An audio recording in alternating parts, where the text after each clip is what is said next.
ఈరోజు ఇక్కడ రాబో మార్చి నెలలో ఈ మహాత్మా గాంధీ ఉపాధి హామీ పథకానికి సంబంధించి మా రాష్ట్ర అధ్యక్షురాలైనటువంటి శ్రీమతి షర్మిలమ్మ గారు పాదయాత్రగా వస్తూ ఉన్నారు. హామీ పథకానికి తూట్లు పొడుస్తున్నటువంటి బీజేపీ ప్రజా వ్యతిరేక విధానాలను వివరిస్తూ ఆమె పాదయాత్ర చేస్తూ ఉన్నారు. రాబో నెలలో అంటే సుమారుగా మార్చి నెలలో మనకి తూర్పుగోదావరి జిల్లాకి ఆ కార్యక్రమం వస్తుంది.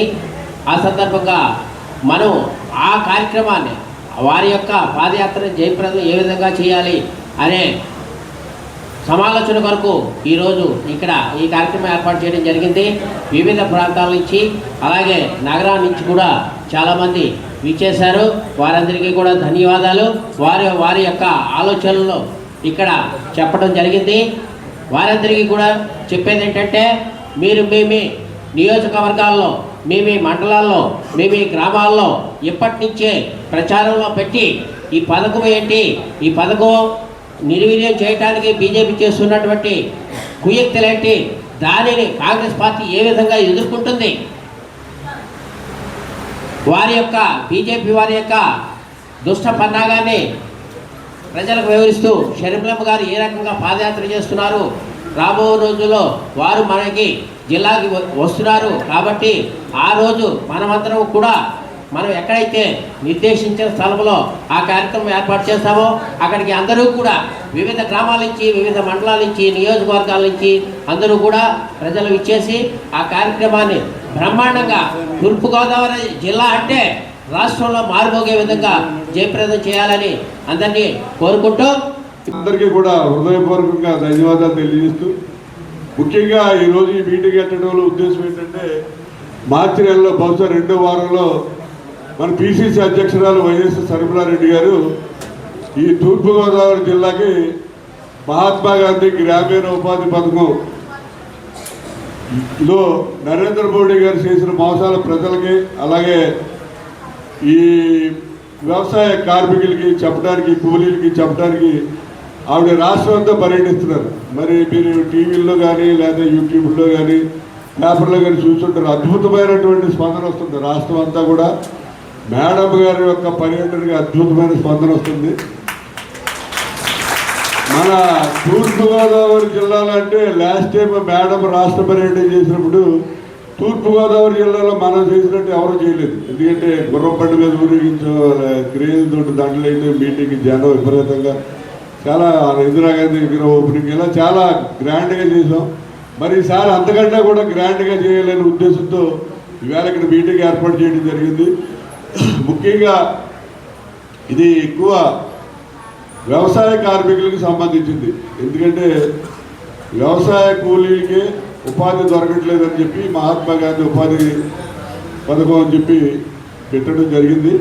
మరి మన కిసాన్ సెల్ రాష్ట్ర ఉపాధ్యక్షులైనటువంటి హరిబాబు గారు ఏమంటే ఇది వ్యవసాయ కార్మికులకి సంబంధించింది కాబట్టి మా ఊర్లోనే దుద్దుకూరులో భారీ ఎత్తున కనీసం విలువ ఒక 2000 మంది ఈ వ్యవసాయ ఉపాధి కార్మికులను రప్పించి మీటింగ్ చెప్పడం జరిగింది.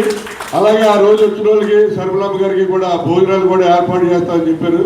ఆయనకి సభాముఖంగా ధన్యవాదాలు తెలియజేస్తున్నాం.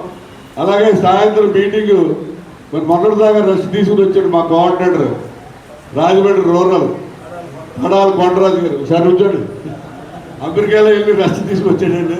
ఇప్పుడు ఆ రెస్ట్ అంతా పోయేలాగా కడియపల్లంకలో ఈవినింగ్ మీటింగ్ భారీ ఎత్తున 2000 మంది, అక్కడ కూడా ఉపాధి కార్మికులు ఎక్కువ, ఎందుకంటే తోటలో పనిచేసే వాళ్ళందరూ ఉపాధి కార్మికులు. ఒక 2000 మంది అక్కడ మీటింగ్ పెడతానని ఆయన కూడా చెప్పడం జరిగింది. మరి మేడం గారి యొక్క ప్రోగ్రాం మిగతా జిల్లాల కంటే కూడా మన జిల్లాల్లో బాగా జరిగిందని నిరూపించుకునేలాగా ఇక్కడ కార్యక్రమం చేయాలని ఒక నిశ్చయానికి రావడం జరిగింది. దానికి అందరూ కూడా పూర్తి సహాయ సహకారాలు అందించాలి. మీరందరూ కూడా రావాలి. ముఖ్యంగా ఏంటంటే మహాత్మా గాంధీ ఉపాధి హామీ పథకంలో గతంలో కేంద్ర ప్రభుత్వం వారు 90% ఇస్తే రాష్ట్ర ప్రభుత్వం వారు 10% పెట్టుకునేవారు. అప్పుడే సరిగా అమలు చేసేవారు కాదు. కానీ ఈవేళ రాష్ట్ర ప్రభుత్వం వాళ్ళేమో 40% పెట్టుకోవాలంట, కేంద్ర ప్రభుత్వం 60 అంట. 40% పెట్టుకుంటే మన రాష్ట్ర ప్రభుత్వం సంవత్సరానికి 5,000 కోట్ల రూపాయలు పెట్టాలి. మన రాష్ట్ర ప్రభుత్వం 5,000 కోట్ల రూపాయలు పెట్టి ఈ పథకాన్ని అమలు చేసే పరిస్థితిలో ఉందా అని ఒక్కసారి ఆలోచించాలని చెప్తున్నాం. అంతేకాకుండా మహాత్మా గాంధీ పేరు మార్చారు, జీ రామ్జీ అని పెట్టారు. ప్రతిదానికి రాముడిని వాడేస్తున్నారండి బాబు, ఏంటో అర్థం కాదు. కానీ జీ రామ్జీ అంటే పదం ఏంటో. మహాత్మా గాంధీ మనకి స్వాతంత్రం తీసుకొచ్చిన మహానుభావుడు, ఆయన పేరు తీసి జీ రామ్జీ అని పెడతారు. మన సోదరుడు తాళ్ళూరు విజయ్ కుమార్ గారు చక్కని సలహా ఇచ్చాడు.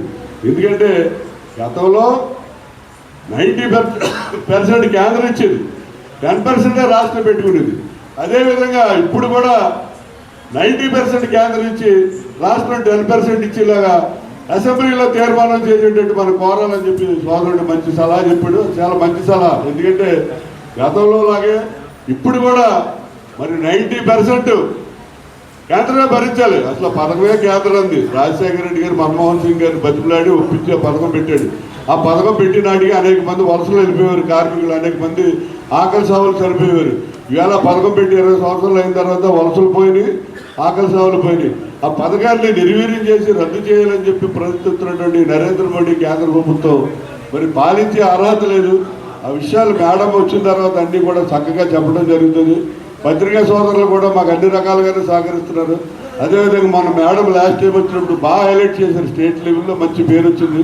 అలాగే ఈసారి కూడా మేడం వచ్చింది అన్నప్పుడు పత్రికా సోదరులు కూడా మాకు పూర్తి సహాయ సహకారాలు అందించాలని కోరుతూ, ఇవాళ మీటింగ్ వచ్చిన ప్రతి ఒక్కరికి కూడా పేరు పేరున అందరూ కూడా వచ్చారు. ఇవాళ అసెంబ్లీ కోఆర్డినేటర్లు వచ్చారు, అందరూ 7 అసెంబ్లీ నుంచి ఆఫీస్ బేరర్స్ అందరూ కూడా, మండల ప్రెసిడెంట్లు అందరూ వచ్చారు.